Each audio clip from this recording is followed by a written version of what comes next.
Faffing, defined by the Urban Dictionary as to aimlessly waste time doing useless tasks.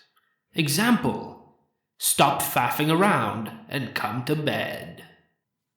Hello, and welcome to Faffing with Friends. As always, I'm your host, Ivaylo, joined by... Lawrence, and I'm Joe. And today, guys, we're gonna disprove a old Faffing with Friends myth. Has Joe actually seen a film post-2005? And to make sure that's the case, I'm gonna give the floor over to the main man himself. So please, if you will, Joe, tell the people you've seen something post Return of the King, please. Thanks, Ivaylo. Well, I can dispel that myth for you immediately. One of my favourite movies happens to be The Dark Knight, and I know that's a cliche for a lot of people, but I just think Heath Ledger did a great performance in that. It's the first time since, I guess, George Clooney's Batman that I decided to actually watch Batman. I didn't even watch Batman Begins before The Dark Knight, and I thought, okay, this Nolan guy probably knows what he's doing. I'm going to keep a weather eye on everything else he ever makes again. So yeah, that myth is dispelled. You can rest assured that I've definitely seen something. Hooray! Also, it's a pretty big jump to go from George Clooney's Batman to Christopher Nolan's Batman, yeah. But, more on that later. That gets us started on something I want to touch on right away, which is, I think all three of us really like Nolan's work, yes, or at least most of it. I think, for me personally, I love most of his filmography, except for one exception, and that is Interstellar. I did not enjoy. But, unlike Joe, my favorite Nolan film is actually something I know Ivaylo will agree with me wholeheartedly. Hit me, boy, hit me. Okay, The Prestige. The best film Nolan has ever made. See, I can debate that and say Inception is also up there, but The Prestige was actually the very first Nolan film I saw before I actually knew who Chris Nolan was. Like, before any of the Batman trilogies or anything else, I sat down and I watched Christian Bale and Hugh Jackman, who at the time were actually Batman and Wolverine for the superhero people. And The Prestige is pretty wonderful. I rarely like time periods like The Prestige, but it's pretty amazing with what it does. Its subject matter is quite fascinating, and the rivalry is probably some of my favorites rivalry on screen. Like, it's so well made, it's so intricate, and by the end of the film, you really just don't root for any of them, because they've just turned out to be absolute pieces of shit.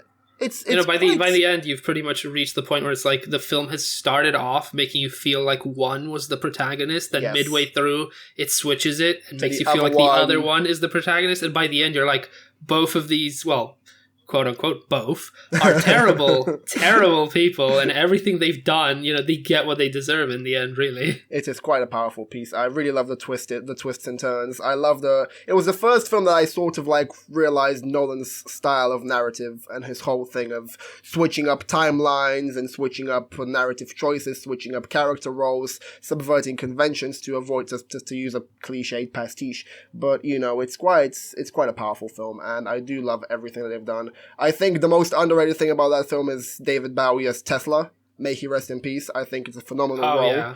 And just I remember the first time I watched the film, that was the most surprising casting choice. I can't believe it's Bowie. He makes a very badass appearance though, because he shows up out of his machine almost, which is it's quite a badass film. I will also say, I think one of the reasons I like it the most out of Nolan's films, maybe it's because of how early it came out compared to some of the others, but it feels like the what's almost become traditional Nolan twist, right? That always happens somewhere where you have something that happens that's mind-bending or supposed to be surprising or supposed to make you really scratch your head, at least in most of his films. It felt like it wasn't overblown and silly yet, and I feel like for me that's what I don't like about Interstellar the most. Like near the ending where the entire pseudoscience gets melded in with the power of love and a bunch of other stuff, and it becomes almost like a parody of Nolan doing that in his other movies. I think Inception is the one that does it the second strongest. The ending to Inception is it's beautiful, it's perfect. Inception is absolutely wonderful as well in its world building. It's quite phenomenal with its entire concept, and it just runs with it. It's not too complicated to understand, but it's not too simple to bore you. I feel like Tenet is what Interstellar was to The Prestige. It's that same thing with Inception. Tenet just takes a concept a concept similar to Inception, and just completely mixes it with all these other factors. And for me, Inception is way better than what it does than Tenet.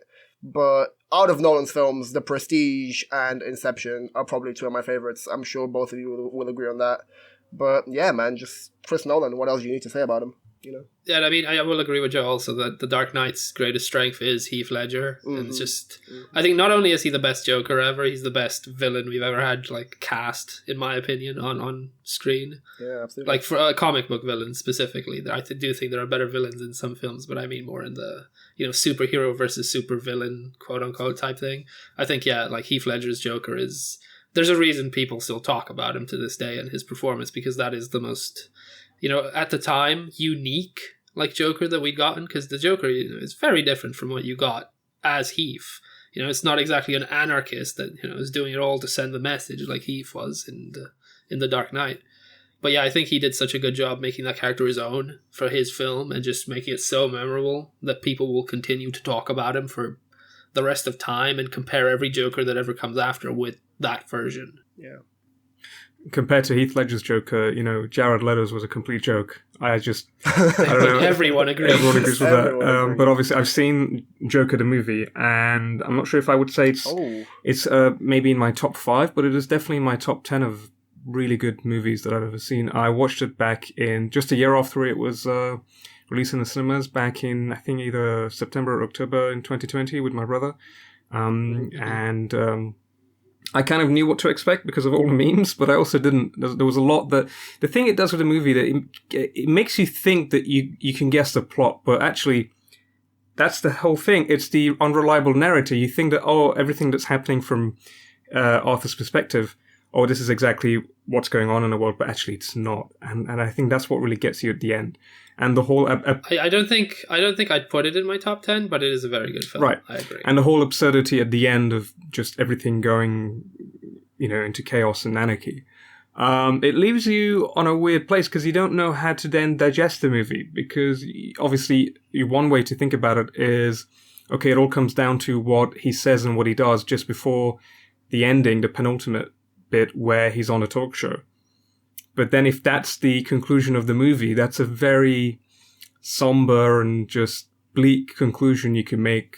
I mean, that's good. I very much like endings that are either somber or bad outright sometimes. I feel like good endings are a crutch for a lot of people, where they have to solve certain issues and they will solve them, and you always know that, and it makes films very boring and predictable in a lot of cases. I absolutely agree, and I think that's the reason why the impact... No, go on, Joe, sorry. That's right. I think the impact that it has on you at the end of the movie, that you just left wondering, okay, how do I feel about this movie? I think because of that reason alone, it entered the top 10. It would have been in top 20 or something up until that moment. But because I left the movie thinking, okay, how do I adjust this in my worldview of DC, just movie and IP and what it's trying to say about the world, and even like Inception, I'm still thinking about a lot of bits of the film. So I think that's why that's part of its strength, really. Sorry, Ivaylo, you can. No, I just wanted to say I was very happy that you guys took it in the direction of Joker, because Joker was one of the films of the last few years that really, really struck a chord with me, and I mean, it's a harrowing film. I was absolutely distraught after the cinema due to some personal reasons at the time, but Joker made me feel really, really horrible about the way that the world just feels, because Joker just gives you an incredibly ugly world, and it really gives you a Gotham that is just unlike anything we've seen on cinema and on screen, because it just presents you with this absolutely miserable city. Like, the colorations, the camera angles, everything that Todd Phillips does to his Gotham is unlike anything we've seen, let alone compared to like Tim Burton or anything from the George Clooney Batman, to bring it back to that.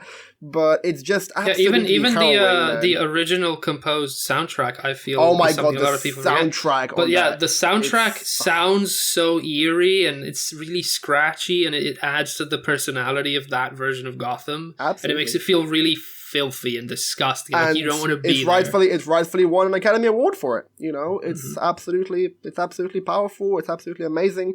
But Joker is also... See, this is where a lot of criticism comes towards Joker. Joker is also seen as being as every Scorseseism in the book put into one film.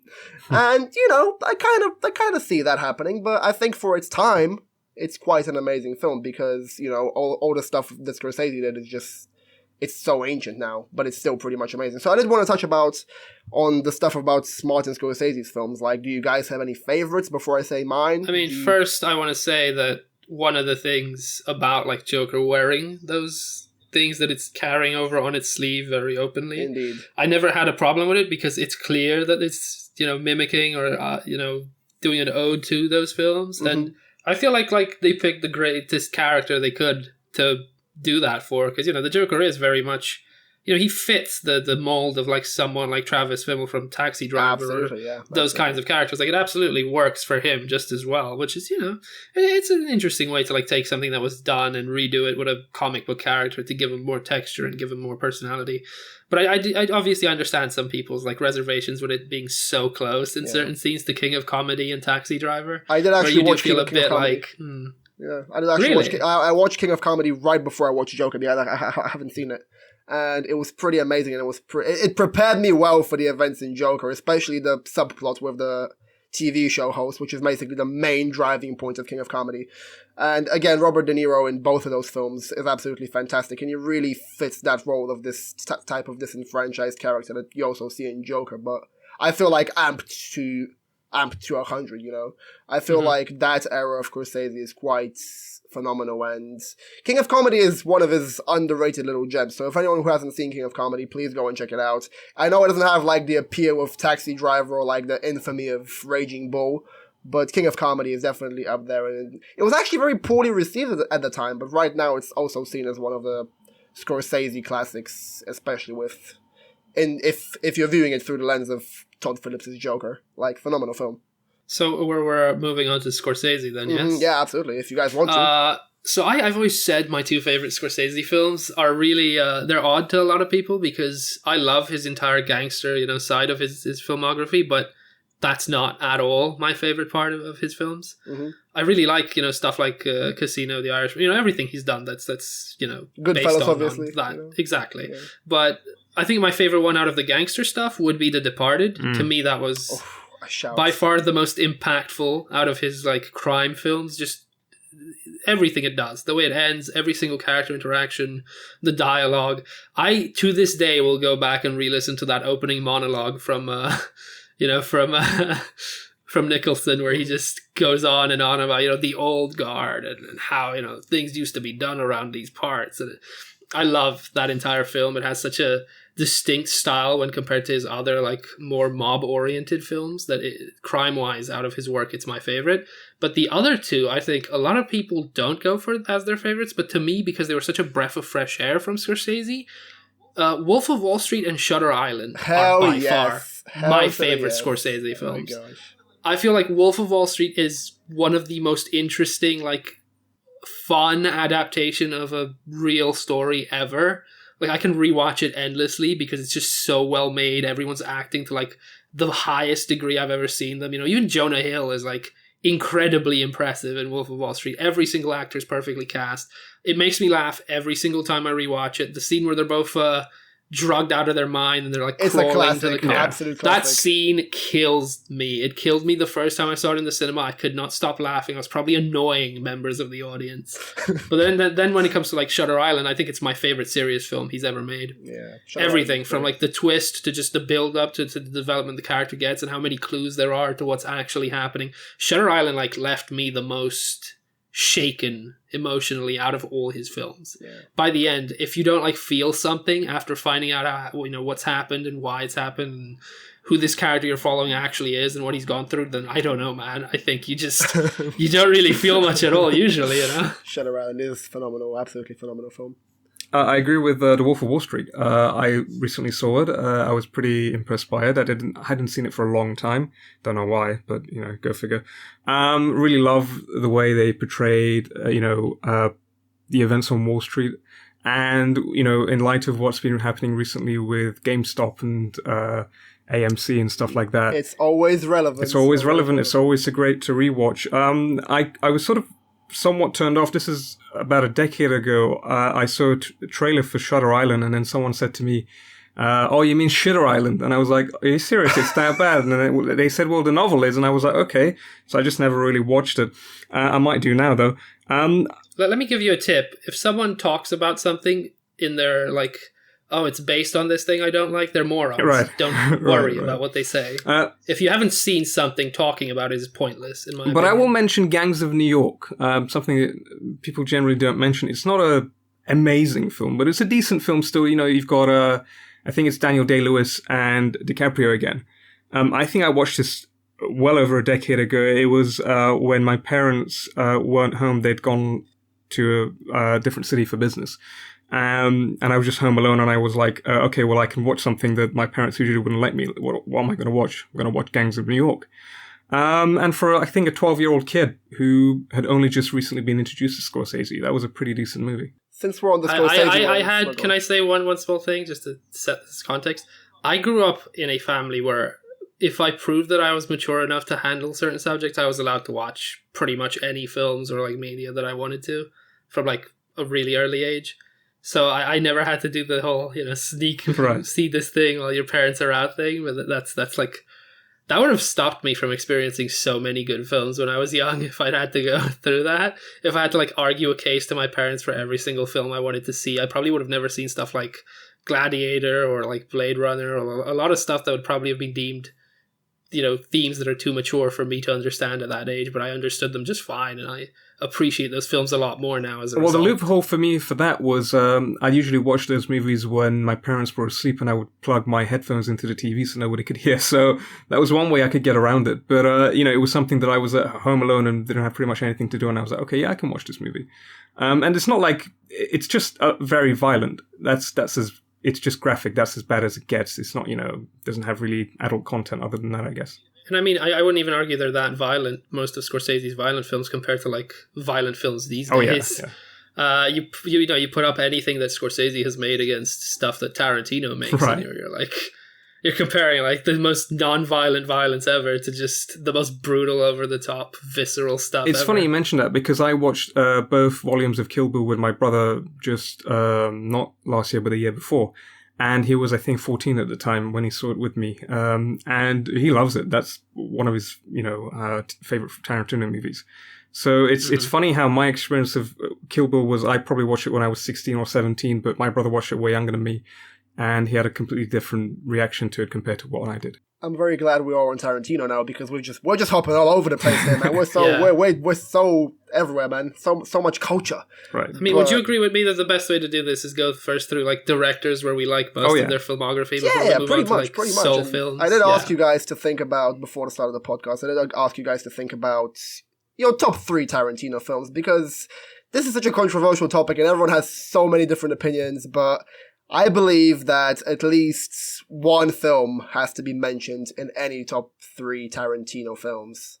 And that has to be Pulp Fiction. I agree. Absolutely. I was going to say. Let's get it out of the way first before we proceed with anything else. Pulp Fiction, what a film. What an absolute film. I mean, I think personally it was the first Tarantino film I ever watched, so it being as good as it was kind of set my expectations and, knowledge of Tarantino to its point that it was. It was like, after I saw that film, I went and searched for everything else that I could watch. I watched Reservoir Dogs. I watched, the Kill Bill films, everything that I could after that. Because Pulp Fiction was such a good film. Yeah. I think it's one of those where I see it as one of my favorite, if not my favorite Tarantino film, just because I don't think any other film of his is as rewatchable as Pulp Fiction. A great point Like, there. you can sit down and rewatch Pulp Fiction as many times as you want.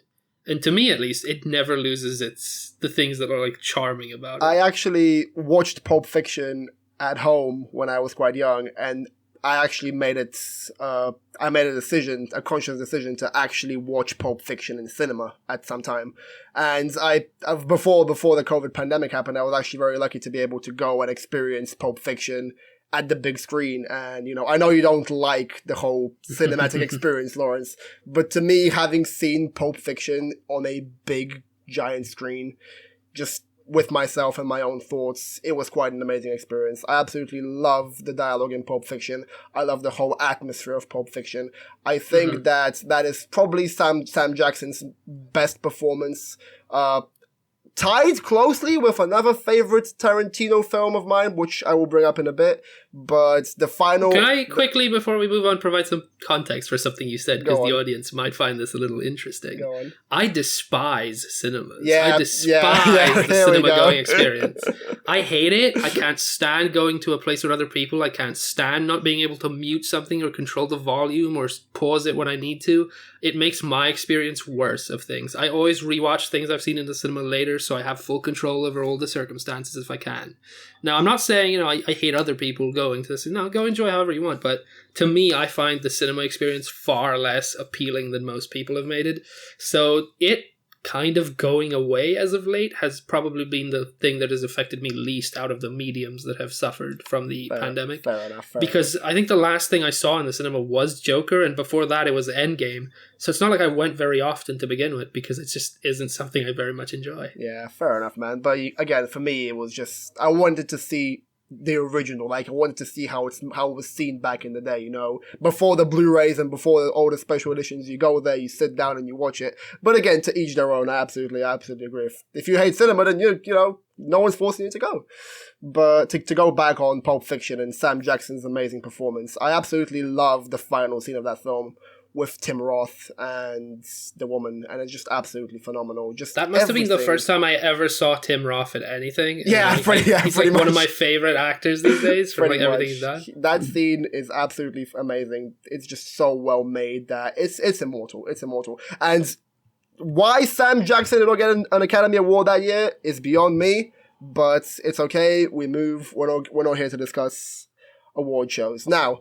I mentioned my second favorite Sam Jackson performance, again, the Tarantino movie, and that was of Steven in Django Unchained, which is another film which I absolutely love by Tarantino. I think it's a beautiful story. I think it's a very destructive story, and it just portrays a time period which was so cruel and so inhumane.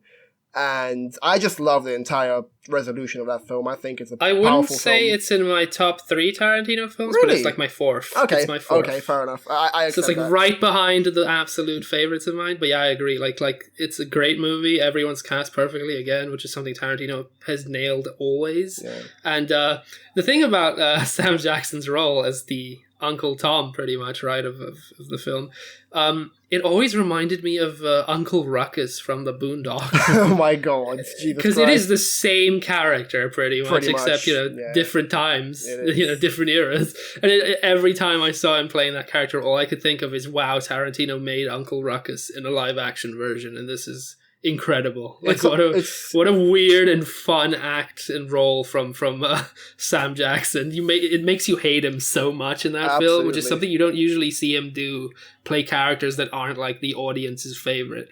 But in that film, you just want to see him get shot by Django the entire time. Django also has probably my favorite improv scene in cinema with Leonardo DiCaprio, because on the tabletop scene, he actually smashes the glass with his hand and cuts his hand, and it's like bleeding profusely. And, Tarantino, not being one to shy away from blood, actually keeps it.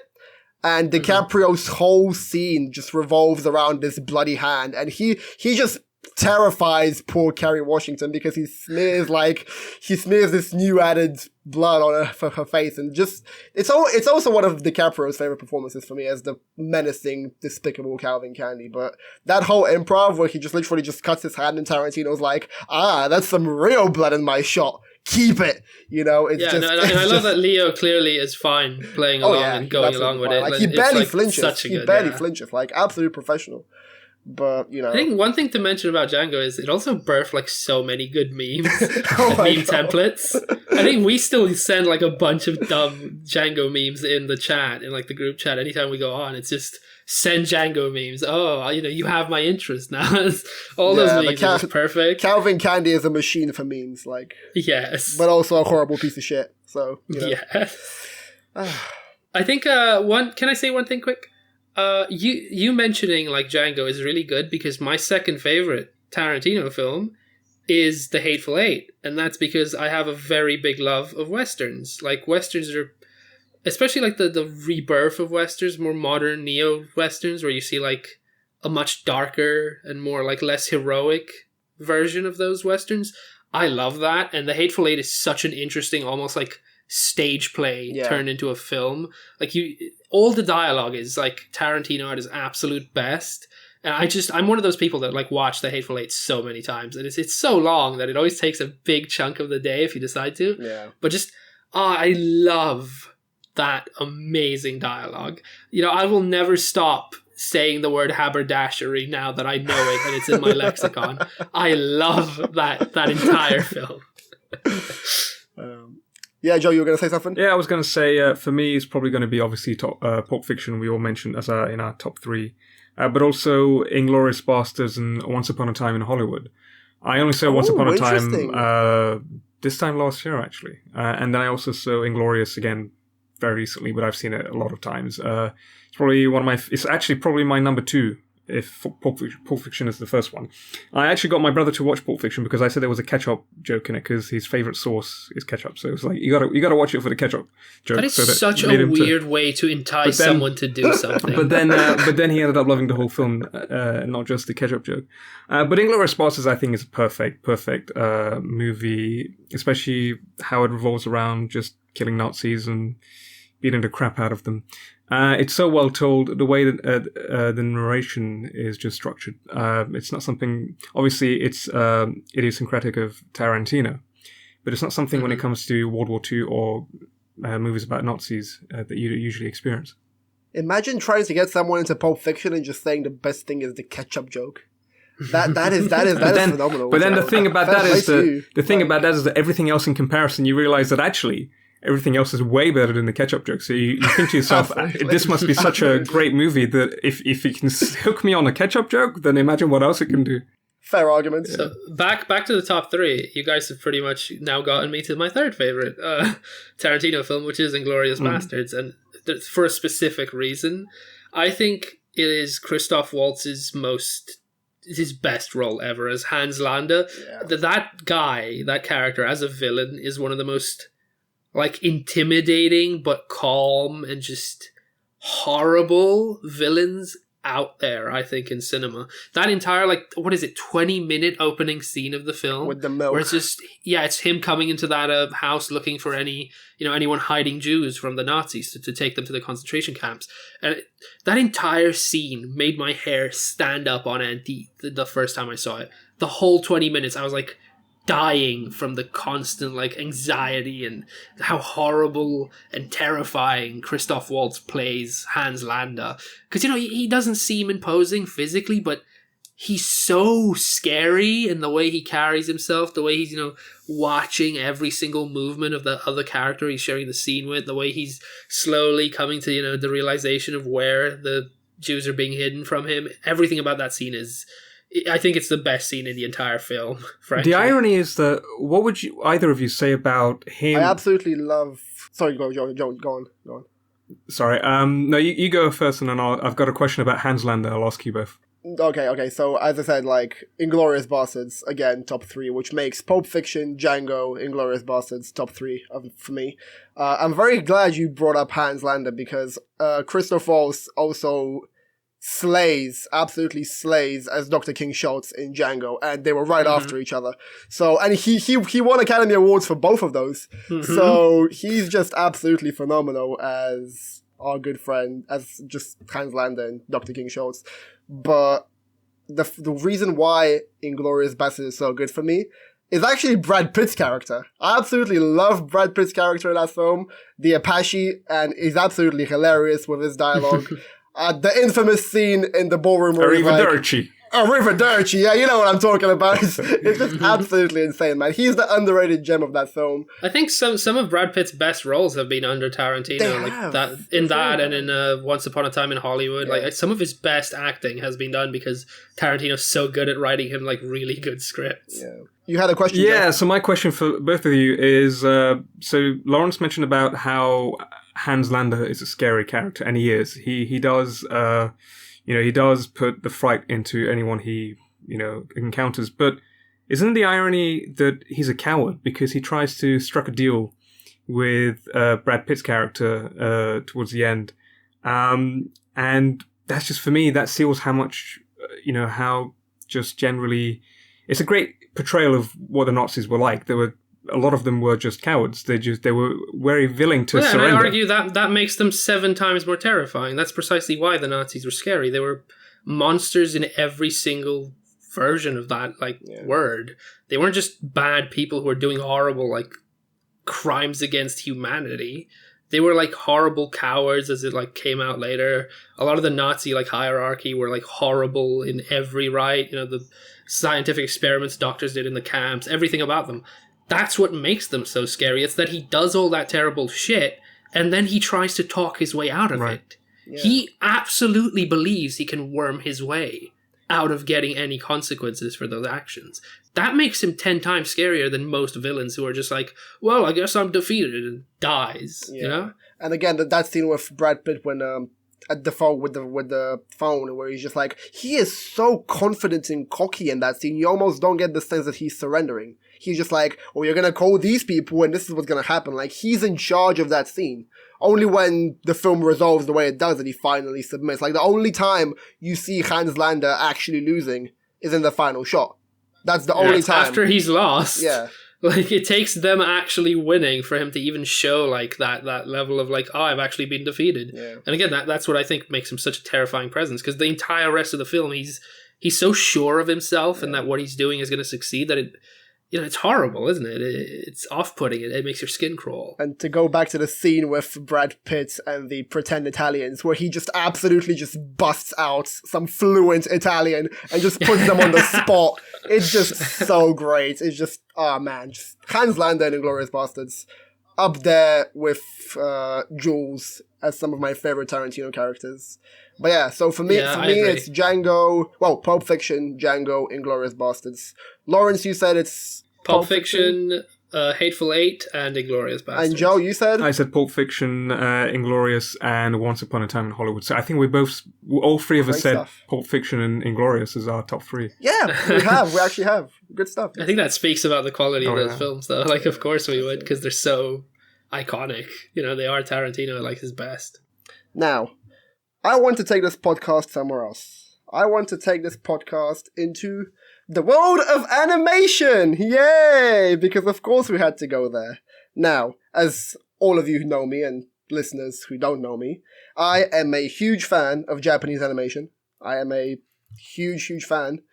And I would love to talk about some Studio Ghibli films. So who's ready to talk about some Studio Ghibli films? I know, Joe, you are. I'm happy to do, because I saw my first ever Studio Ghibli movie last year with my brother.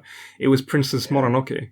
And you were lobbying me for 2 straight months to watch it, and then I eventually did. I was indeed. And I don't know what to expect, because for a long time I just avoided watching any Studio Ghibli or just any anime in general.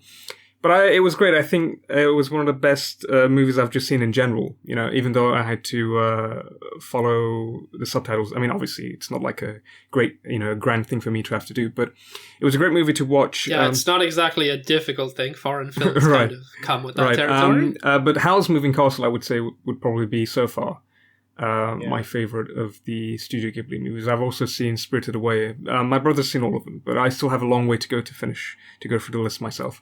But yeah, Howl's definitely, and also I think actually I saw a different one. I forgot the name, but Howl and Princess Mononoke, great Studio Ghibli movies. See, that's weird, because those are my 2 favorites, and I've seen all of the Studio Ghibli films, and those are the 2 that I saw all of the films really young. Yeah, and most of the other films I had to rewatch because they didn't stick with me in my memory, even though they were great. And rewatching them, I still love them.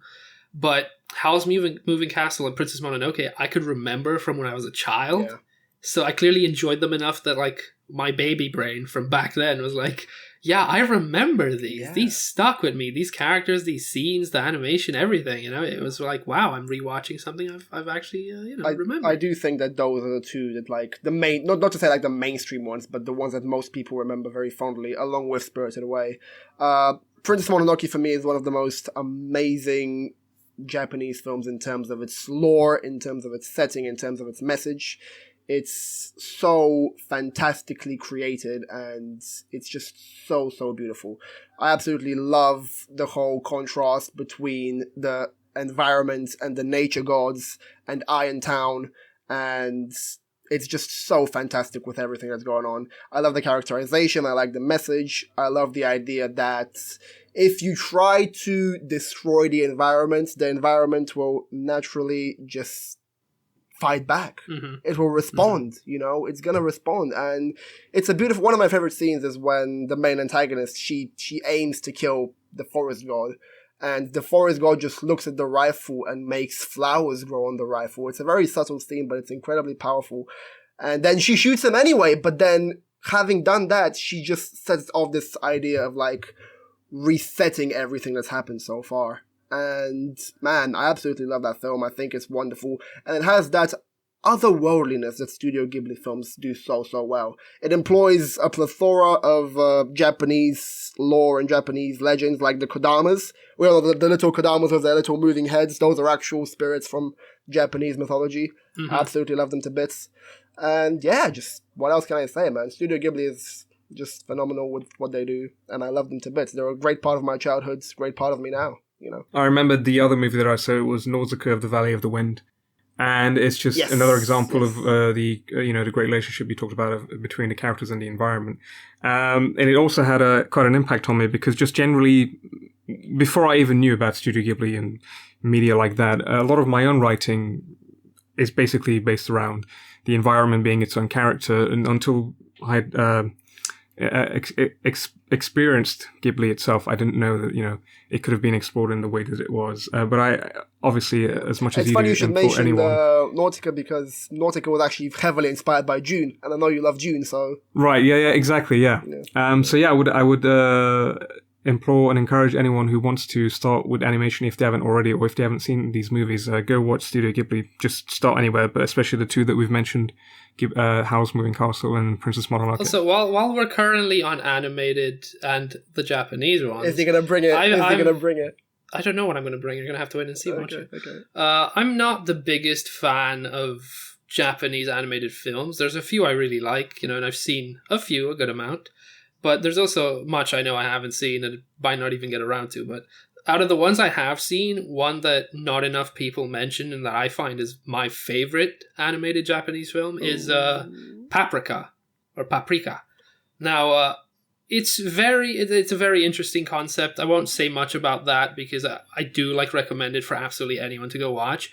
But the thing that makes me love that film more than I would any other is my favorite Japanese composer of music ever had a hand in making the soundtrack, and that is Susumu Hirasawa. And he's the one who also made the soundtrack for the original Berserk anime. Now, this man's music is what I would call spiritual almost. When you hear his music, it legitimately feels like it affects you on a level that, is spiritual, to your soul, to your core as a human. It feels like his music comes from a place that I don't think I've seen most music ever be able to really put forth, especially soundtracks like that, for films, for other media. And I think that's my recommendation if we're talking animated Japanese movies. Paprika is it's a masterpiece. I'm not going to say a single thing about the plot because I think everyone should experience it. And because it's not as well known as some of the, ones we've just mentioned, there's a possibility that a lot of people will be experiencing it for the first time, and I think that's a really good thing. See, that's very interesting. I really thought you were going to go somewhere else with this. But where did you think I was going to go? I'm going to tell you where I'm going to go now because you can back me up on this, but we're going to take a trip down memory lane, and we're going to go to the very first, not the first, but it's known as a pioneer of something, and you probably know what I'm talking about. We can't talk about Japanese animation without talking about Akira. We have to mention Akira. I'm sorry, if everyone knows me by now again. Akira is up there for me as some of the most amazing cinematic experiences I've encouraged. Again, I've gone and seen it to the big screen, Lawrence. I'm sorry, I've done that. But Akira is absolutely phenomenal for its time. It is absolutely fantastic. And I'm going to let you speak first because I actually have a lot of stuff to say about this film, so please go ahead. I mean, the reasons I personally love it is it's probably one of the greatest examples that you show to animators and to people who don't know about animation even, of what handcrafted, hand-drawn animation can achieve. The animation in that film is pretty much mind-blowing to this day. The fluidity, the way the movements and motions are shown, everything about it is... At times you will see it and you will be blown away that this was done, handcrafted, hand-animated the entire way. The amount of work it probably did take to get it looking the way it does, it's just absolutely mind-blowing.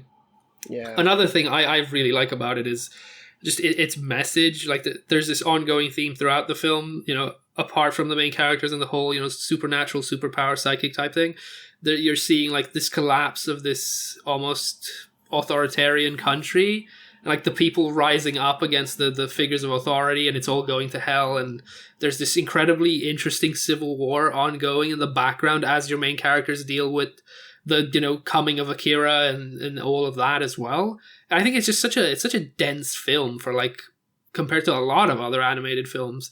And it really does have an incredible effect, even the first time and, the last time you see it. Yeah. I think it's very rewatchable. I think just the animation alone, you can go back and just appreciate how it looks anytime you put it on. It's visually...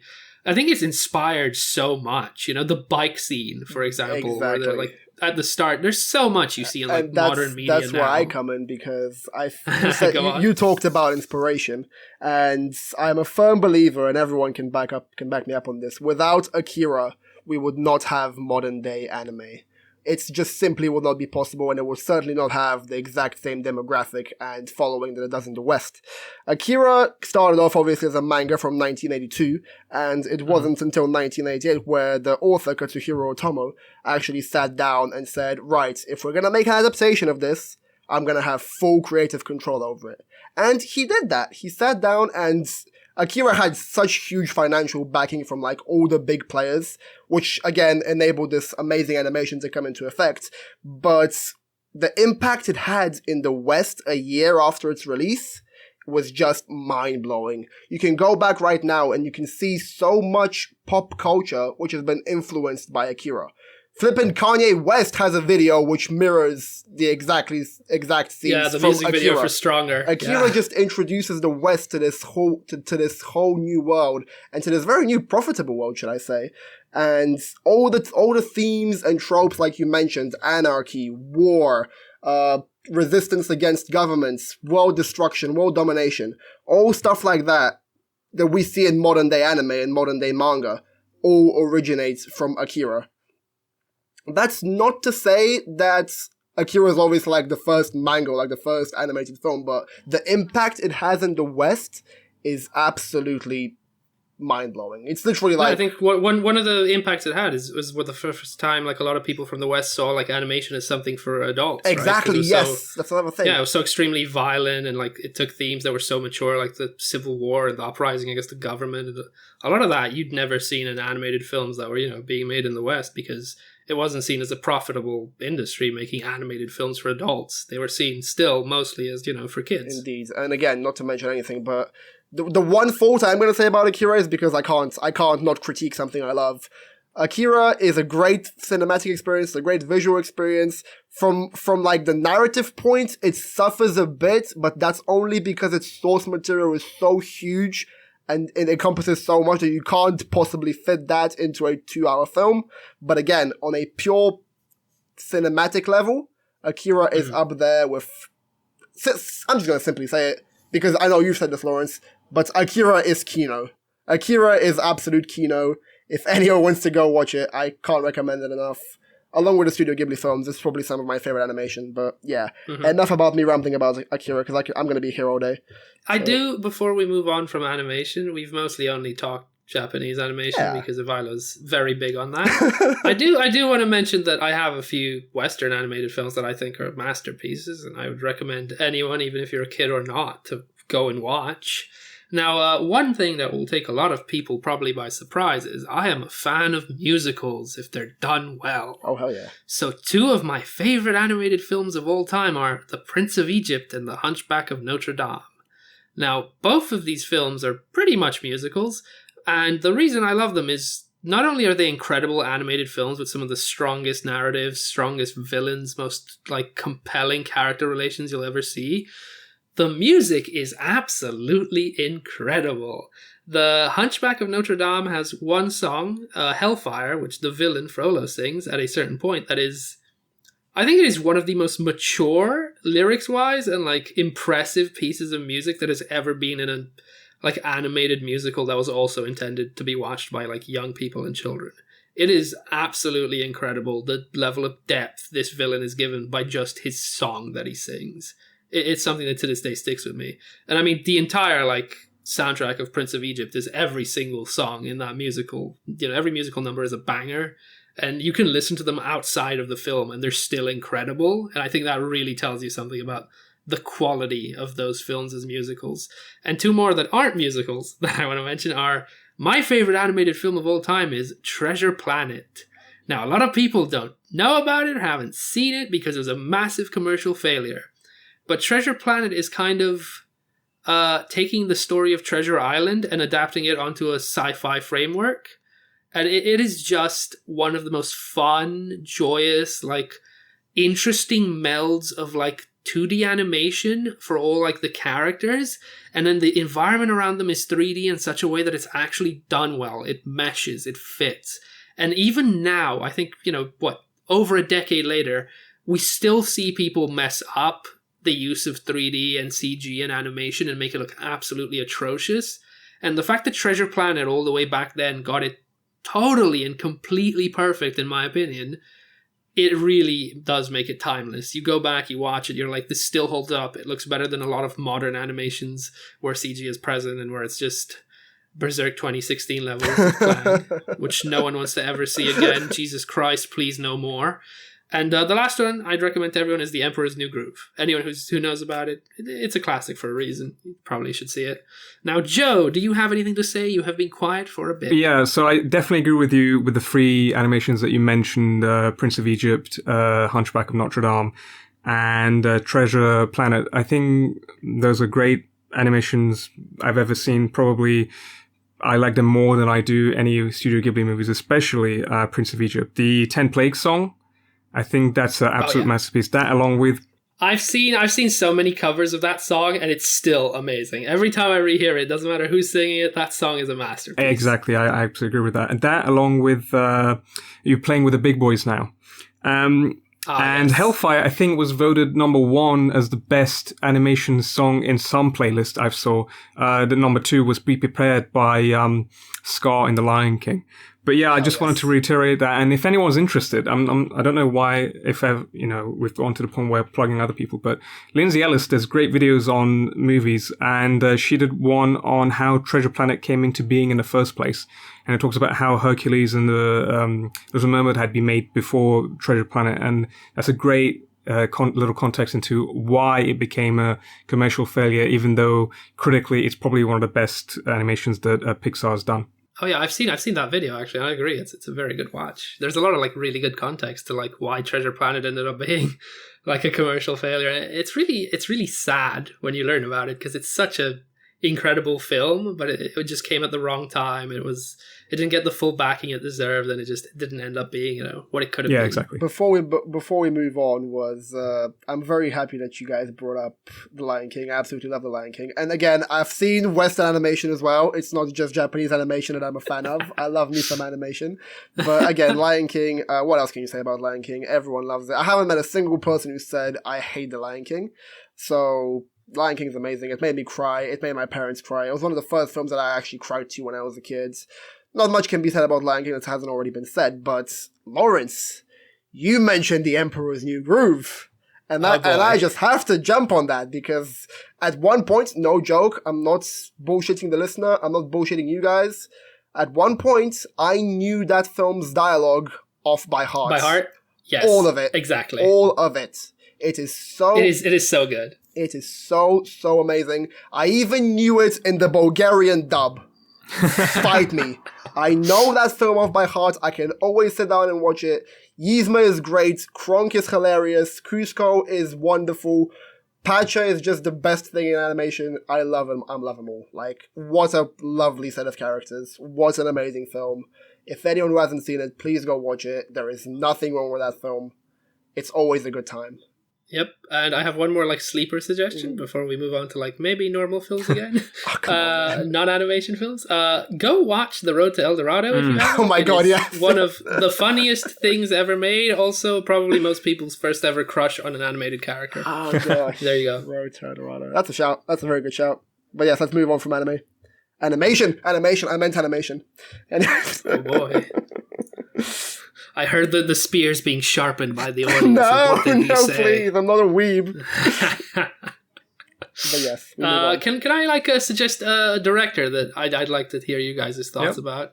So my favorite films of all time both come from the same directors. And those two films are No Country for Old Men and The Big Lebowski. Now, I don't know about, The Big Lebowski. It's my favorite comedy of all time. I've rewatched it over a dozen times. I can put it on whenever. To me, it's the funniest film ever made. Dialogue-wise, casting-wise, everything. But coming back to No Country for Old Men, I wrote my dissertation, as I think I've mentioned before, on Cormac McCarthy. And one of the books I talked about was No Country for Old Men. Now, the Coen brothers did something I didn't think possible, and that is they made one of the best adaptations of a book that I have ever watched. No Country for Old Men is a movie that is up there beyond everything for me because the Coen brothers had the balls to not shy away from what No Country for Old Men is. Now, spoiler alert, if you want to go see this film, see this film. It is my favorite film of all time. I'm going to spoil the shit out of it for the next few minutes. Hell yeah. The fact that the Coen brothers had the balls to allow Anton Chigurh to be the villain he is, right? The best villain, I think, ever written and put to screen, at least, because the best villain ever written isn't another Cormac McCarthy. But the fact that they allowed Anton Chigurh to be who he is in that film, the way he is portrayed and the way he's played by Bardem, it is one of the best performances of an antagonist I think I have ever seen in cinema. There is none I can think of where there's an antagonist where I was more afraid of this man. Like, he is not a bad person in the terms we describe bad people. He is like a force of nature. There is nothing that can stand in the way of this character. The way he cuts through the plot and the film is just, it's incredible. And at the end, what the Coen brothers allowed him to do, because they're adapting the book, somewhat properly and accurately, Anton Chigurh gets away with everything he has done. Yes. He does get hit by a car, but he gets back up and he just walks it off pretty much. And the fact that the film allows the villain not only to win, but has the balls to kill the protagonist off screen by the hands of other characters, it is one of the greatest things I've ever seen adapted, because they did it. They adapted it properly. And with Cormac McCarthy's books, the reason he's like one of my favorite authors, if not my favorite, they're not conventional. They're not usually adaptable at all because of what they touch on, what they show, how horrible the endings can be, how incredibly bleak and nihilistic and depressing some of his material is.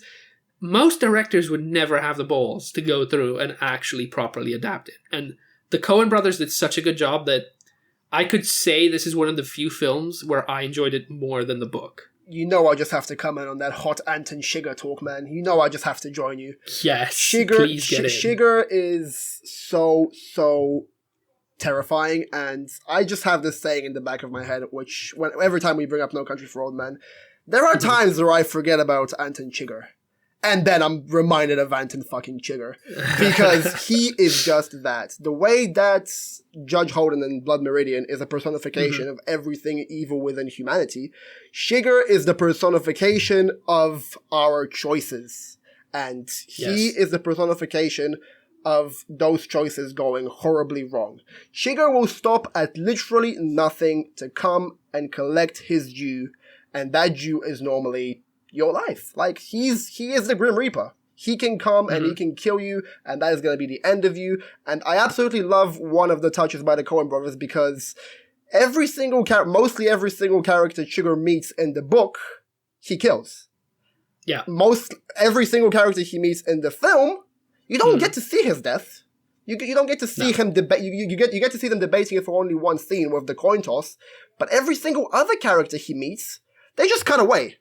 And in the back of your mind, you already know yeah, he's killed them. Like, even the final scene with Carla Jean, where in the book it's explicitly said, and he shot her. In the film, he just leaves, walks out, and cleans his shoes. At that point, that's the only giveaway. You're like, obviously he's killed her. Like, this is Anton freaking Chigurh. Javier Bardem, amazing actor, amazing performance. That haircut is absolutely terrifying. You mentioned how like you knew all the words to the Emperor's New Groove. Oh God, I knew every single word to the coin toss scene. I could like recite that scene. In my degree, I pretty much constantly went back to mentioning that quote. It's very funny because that is like the best scene I think of a villain ever, and I think it does such a good job showing you what his philosophy as a character is. He is determinism in a human form. Absolutely. You know, everything happens because it had to happen that way. The coin toss is just him showing you that. Absolutely. You know, if you're meant to survive your encounter with him, you survive it because the coin toss allowed it, because that's what was supposed to happen. If you don't, you were going to die no matter what. And again, that's what makes him so scary as a villain. If you are going to die, you are going to die. Absolutely. There's no stopping him. There's no like Woody Harrelson's character says, there's no bargaining with him, there's no stopping him, there's no convincing him otherwise, there's no cutting a deal with him. He will hunt you down and he will kill you. I just want to say, before we pass it on to Joe, I just want to say I'm very happy that the Coen brothers have created 2 of these films, and it's very strange because I've known you guys for a long time, and the 2 films I most associate with you as individuals, for Lawrence it's No Country for Old Men, and for Joe it's The Big Lebowski. So I just associate those 2 films with you guys. So, you know, if Joe wants to talk a bit more about No Country or Big Lebowski, that might have been for my previous affinity for White Russians, but not saying whether that's the drink or anything else. But I'm kidding. But yeah, Big Lebowski, great movie, one of my favorites. Before I ever saw The Big Lebowski, I saw Oh Brother, Where Art Thou? And I think that was one of my favorite ever adaptations of The Odyssey. And it talks a lot about social issues and stuff like that in a very interesting and dark comedy way. The Lady Killers also is just a very absurd film in general, but it was the first time. I've never seen the original. I've only ever seen the Coen Brothers remake. It was the first time I ever saw a character on screen that I could relate to, because I forgot his name, but one of the characters, the safari guy, he's got IBS, and I thought, when I was young and I saw that, I thought, my goodness, finally someone I can relate to, because I also have IBS. Yes, me and too, Lawrence as which well. is again. But yeah, no, I think the Coens do something that's incredible, which is they can jump from comedy films to serious films and do both to their absolute perfection. Like Fargo and Big Lebowski are incredible. You know, Oh Brother, Where Art Thou? Burn After Reading, all incredible comedies, all some of the best you'll ever see. The moment in a Burn After Reading, though, Brad Pitt is just suddenly shot in the head when George Clooney opens a closet and Brad Pitt just makes this dumbass face at him. It made me laugh so hard the first time I saw it. The face Brad Pitt makes before being shot. But then you also have them making, like I said, my favorite film of all time, No Country for Old Men, and another that goes under the radar too often, True Grit. And their serious films are so incredibly good, it blows your mind that they make so many comedies, because you have to think to yourself, how have they mastered making these serious dramas and like incredible philosophical films while also doing some of the best comedies you've ever seen? The way they can just flip between genres like that, it's absolutely mind-blowing. Yeah, and not to mention Fargo, which is now a TV show because it was so well acclaimed. And I think the main character in Fargo is married to one of the Coen brothers. So, you know, they've done really well. They've gone from stuff like Raising Arizona to Fargo to Oh Brother, Where Art Thou? And I'm not sure what the last movie they've done is, but yeah, they're great directors.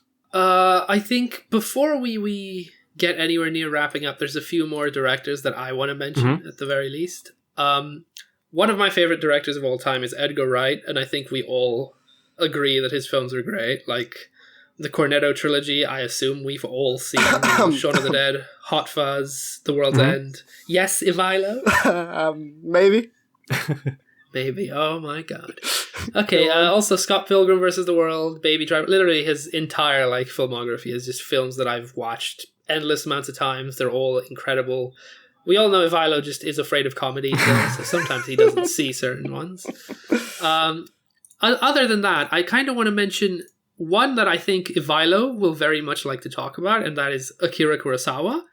I am a massive fan of specifically his samurai films.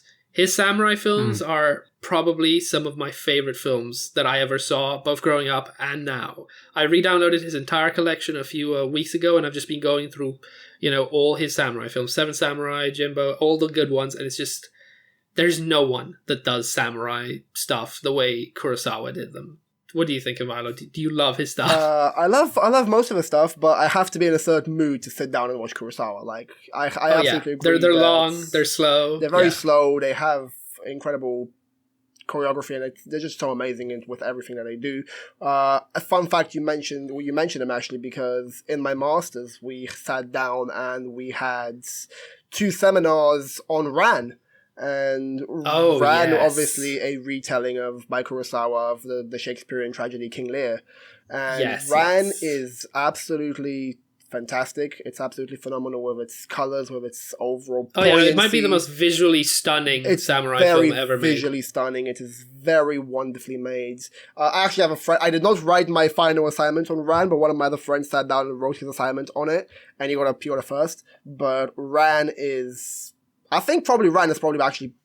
I prefer Ran over Seven Samurai.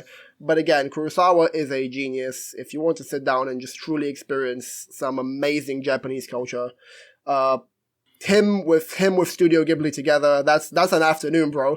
It's an afternoon, but it's a massive jump. But if you just want to sit down and watch Kurosawa, just go for it. You can't go wrong with Ran or Seven Samurai or anything else. Just absolutely amazing films. Joe, what do you think? Do you have anything? Well, we can't talk about movies without me mentioning Taika Waititi and my love for Thor Ragnarok. And okay, yes, absolutely, it's probably my favorite. People are probably going to give me slack or hate for this or whatever, but it's probably my favorite MCU movie. A lot of people can think that's dumb because it's not the most critically acclaimed. I don't care. It's well made. It's great comedy. It's made by Taika Waititi. He's in it as Korg. What else could you ask for? Mm-hmm. It's got the 2 strongest Avengers, right?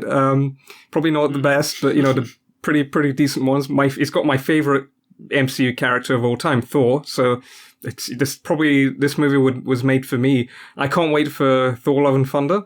However, I must say, I have not seen anything else by Taika Waititi.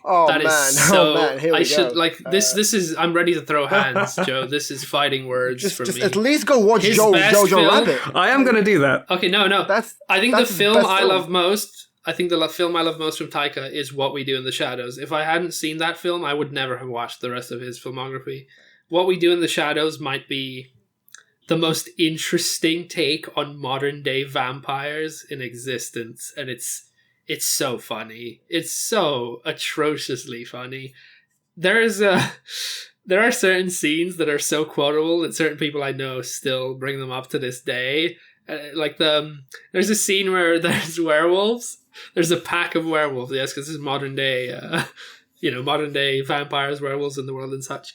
And one of them get in a fight with the vampires because, of course, they dislike each other. That's just how the mythology works. But one of the werewolves swears, and another one in the group looks at him and he's like, "Bro, that's not cool. We're not swearwolves. We're werewolves." Oh, God.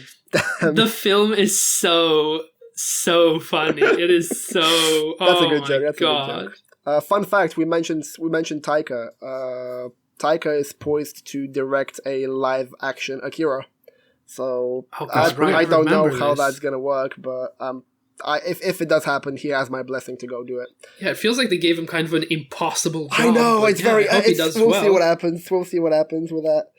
But since we're doing honorable mentions, I did want to do one final film which impacted me a lot when I was younger.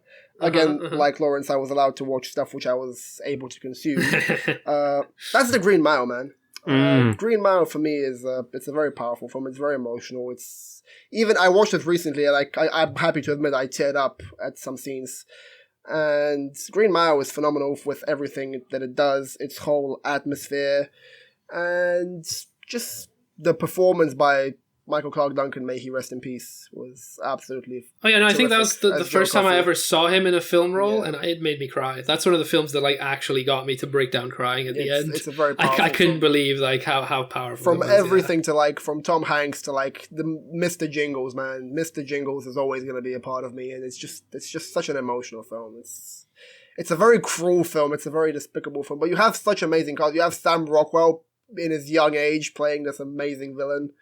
And spoilers alert for anyone who hasn't seen a 20-year-old film. 30-year-old film? It's ancient by now. It's so ancient. But, you know, Green Mile, the whole atmosphere, the whole vibe. You don't get films like that anymore, I don't feel like, in my opinion. But, again, just go watch The Green Mile. One of my favorite mentions. I agree. On that note, I would also say The Fisherking, which was made by Terry Gilliam, starring Robin Williams and Jeff Bridges. Really well made movie. Oh God, I remember that. You just made that pop in my head. That made me I had completely forgotten that about made me depressed for probably 6 months when I first saw it. I couldn't get over how that movie went down, but it was a great, well done movie. But I'm going to just finish off with my honourable mentions before we all wrap up. I'm just going to say, obviously, the Lord of the Rings movies, the Harry Potter movies. Here we go. The Sword and the Stone was the first ever cartoon movie I ever saw, and it was what got me interested in Arthurian literature. I'm sure we'll talk about all of these at another time, but, you know, to finish off, It's a Wonderful Life, The Usual Suspect, Pan's Labyrinth, Hitchhiker's Guide to the Galaxy, The Godfather, and that's it. I'll hand it over to one of you guys. I mean, you mentioned Lord of the Rings, right? I think that probably goes for all three of us. It doesn't even have to be mentioned anymore because we've gushed about it enough. But I think that those films are in the favorites for all of us. They're like one of the best trilogies of all time. They're incredible adaptations of the books, even though they cut out certain things. You know, Tom Bombadil. But hey, I think they're some of the most rewatchable, like fun, wonderful time you can have. It's one of the best realized like fantasy worlds in a film format ever, I think. The detail, the way it's shot, the fact that, you know, it holds up to this day, all the effects still look pretty much incredible. The casting will never be beaten, if we're all being honest here. Like, who they got to play Gimli, who they got to play, you know, Ian McKellen as Gandalf, they will never be able to cast anything to that level ever again. And I think that's part of why I'm very untrustful about the Amazon series we're getting. That's going to be like set in a different time, you know, era in the fantasy world. But I'm still very skeptical if they can even get like a quarter of what the magic those films capture. Well, you know, IMAX is, or Peter Jackson himself has remastered the trilogy into 4K, and I think IMAX started broadcasting it today, which is the 5th of February. By the time people are listening to this, it will be long over. Oh man, if only we weren't in the middle of a exactly. pandemic. I mean, once it's all over, I might actually go to the cinema after the first time in 5 years and actually go watch it in 4K with you guys, probably. Hell yeah, man. Yeah, that might be one of the few reasons I can step foot in a cinema. You're saying Lord of the Rings is on? Yeah, all right, I'm in. Let's go. A few other films I want to mention before we wrap up at some point is Apocalypse Now to me is one of those grueling like journeys ever in a film. And not only the film itself, anyone who's watched or done research into like the behind the scenes and what happened, and like Martin Sheen having like a heart attack and keeping on filming. That film is like a masterpiece that shouldn't have existed based on the amount of things that went wrong and were set against its very existence. The fact that we got that film is mind-blowing, and to this day I still think, you know, I can't believe someone made it. They managed to like take Heart of Darkness, apply, you know, over the Vietnam War, and just do such a good job making probably one of the most nihilistic films in existence. Other than that, I think me and Joe are big fans of Doctor Strange. Yes, absolutely. I think we both recommend it. It's old, it's black and white. Some people get turned off by that, but that's because they have no culture or taste. Oh my god. Incredible film. I think we would recommend it to anyone, especially in the day and age where nuclear annihilation is still very possible and still a big worry in a lot of people's minds. Doctor Strangelove dealt with that so early, and the way it touches upon it, the way it makes it comedic, but it's also like, it's dark, and it has that effect. It touches on it perfectly. You feel it. You feel that unease when you think about it, when you think about that entire, you know, the concept of what if someone presses the button? What if the world just goes kaput? And it's a very interesting film, and it holds up to this day because we still deal to this day with the fear and the worry that some country somewhere might decide, you know, hey, mutual annihilation, why not? And last but not least, I want to talk about Guy Ritchie. Snatch is an incredible fucking comedy. Probably Brad Pitt's best ever role. He plays this really ridiculous gypsy boxer. Dags, you like Dags? Do you like Dags? Do you like Dags? Do you like Dags?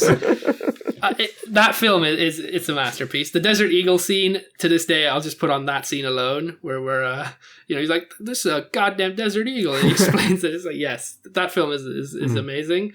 The Sherlock Holmes adaptations he did are better than the shitty BBC version. Oh my god! I mean, I will fight me. But I enjoy both. Let's go. So, I see the appeal. The audience, now I hate BBC Sherlock. Come find me. We will go. We will throw. Oh my god! Jared Harris as James Moriarty in Sherlock Holmes 2 is just perfection for me. Obviously. Back on the Jared Harris train. Let's go. Choo-choo. Yeah, boy, Jared Harris is amazing. I do love the Guy Ritchie Sherlock Holmes films. They're absolutely amazing, with especially the pioneering the whole this mustn't register on an emotional level scenes with the time slow and everything else. Amazing films. I do wish we get to see the third one, which hopefully we are, but it's not Guy Ritchie, so yeah, I know. I'm so worried because this could be such a good trilogy if it gets finished right. Okay, anyone else want to talk about anything? Maybe a film we've seen recently? I do. Can we just say, I just want to ask you. So this film happened in the following circumstances. I wake up to a message one day from my good friend Lawrence. He said, "You should watch this." And I'm like, "Okay, I'll get to it." "No, you should really watch this." "I'll get to it." "No, you should really, really watch this." So I'm like, "Okay, I'm going to watch the film." I go and I watch the film, and then I go to Joe and I'm like, "You should really fucking watch this, Joe."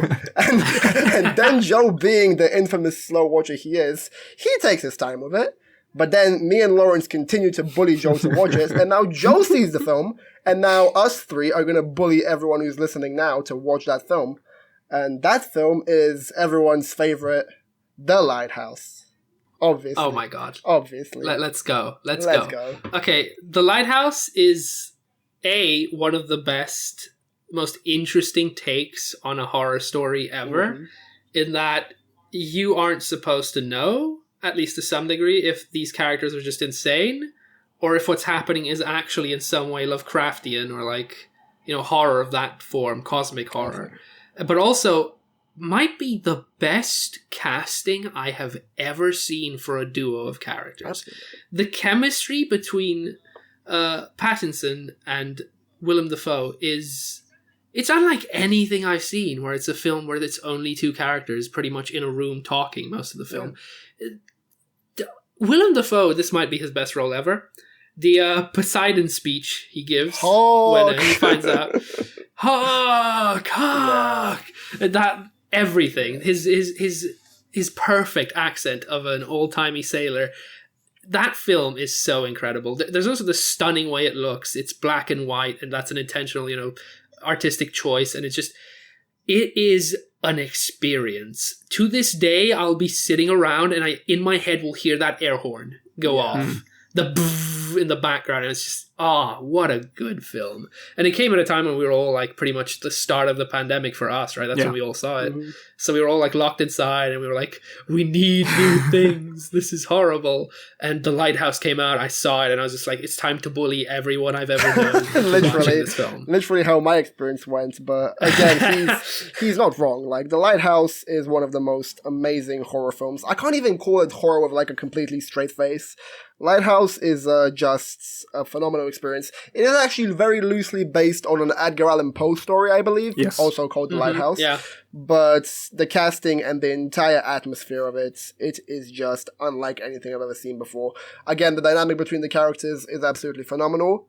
I think that Robert Pattinson is long, long gone from his Twilight days, and anyone who still judges his acting by the Twilight days and by Edward Cullen. I think anyone who's been following his career realized that he long ago was a better actor. He's thrown that mantle off a long time ago. They were very I saw Good Times, and then I was like, yeah, he's amazing. And then I saw The Lighthouse, and I'm like, okay, he might be one of my favorite actors now. What the hell just happened? And one of my in The Lighthouse, I get incredibly strong There Will Be Blood's Daniel Day-Lewis vibes from him.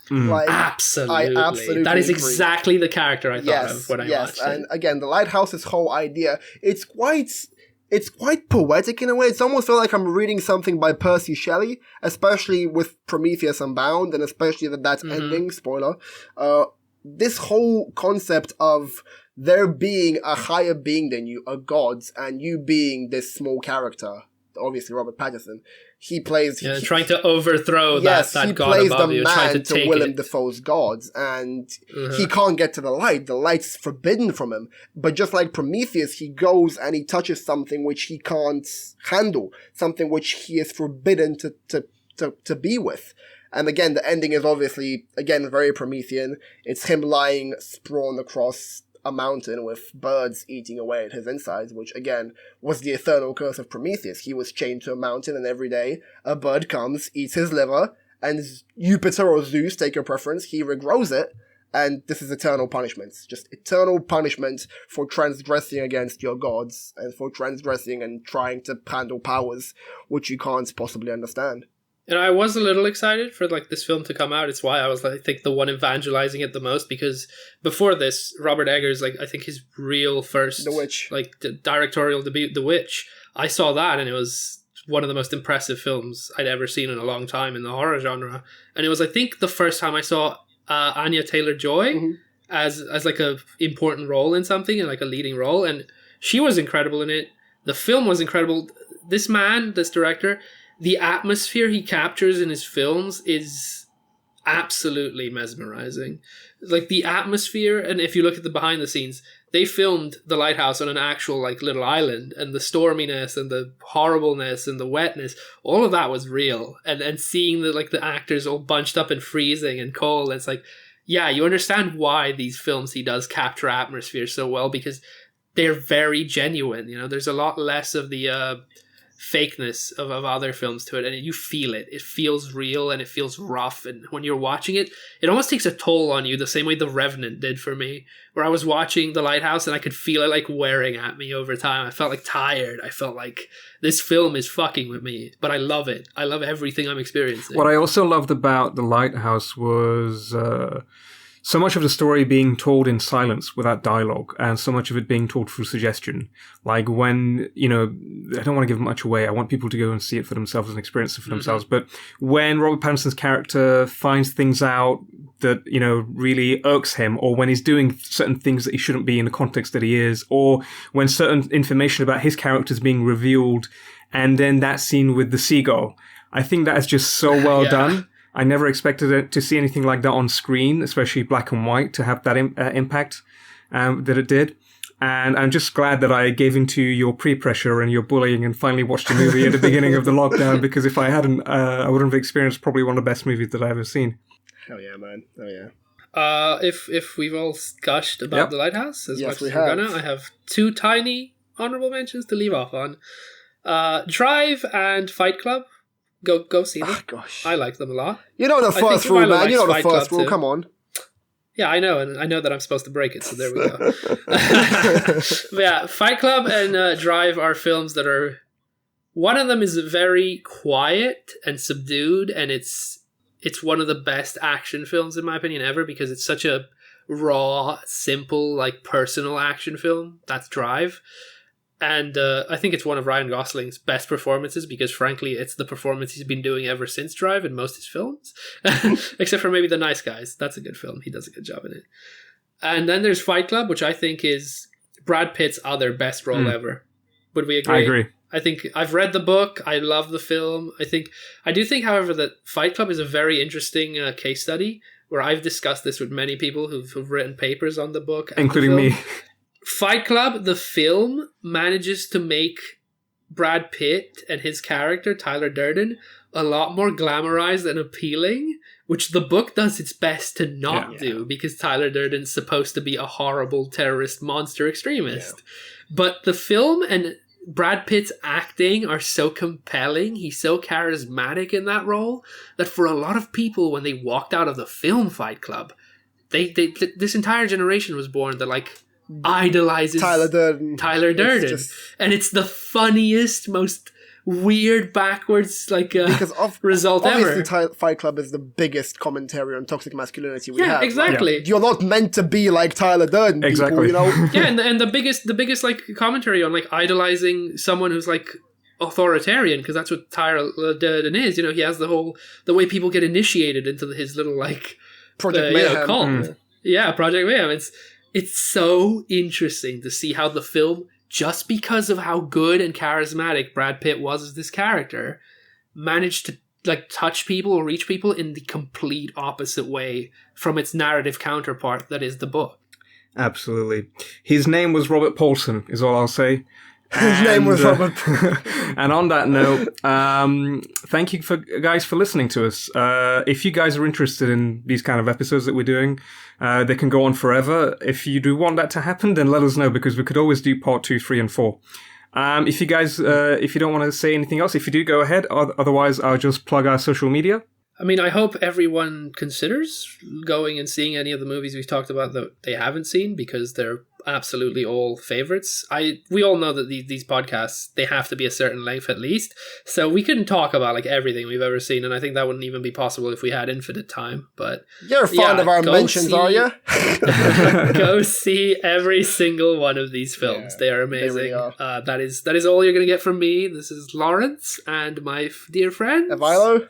And I've been Joe. So finally, if you haven't gone and followed us on Twitter already, which some of you haven't, then at least go follow us on our Facebook page. It's at Faffing Friends.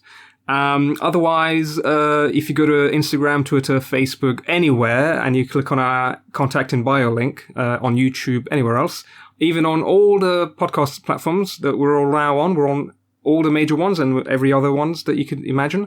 Just click on the link. You'll find us pretty much anywhere. You can listen to us pretty much anywhere and contact us pretty much anywhere. So let us know what you think, what you enjoyed, what you didn't enjoy, what you want more of, and what you want less of. And we'll try our best to read your comments and do likewise. Have a great day, everyone. See you next time. Bye. Bye.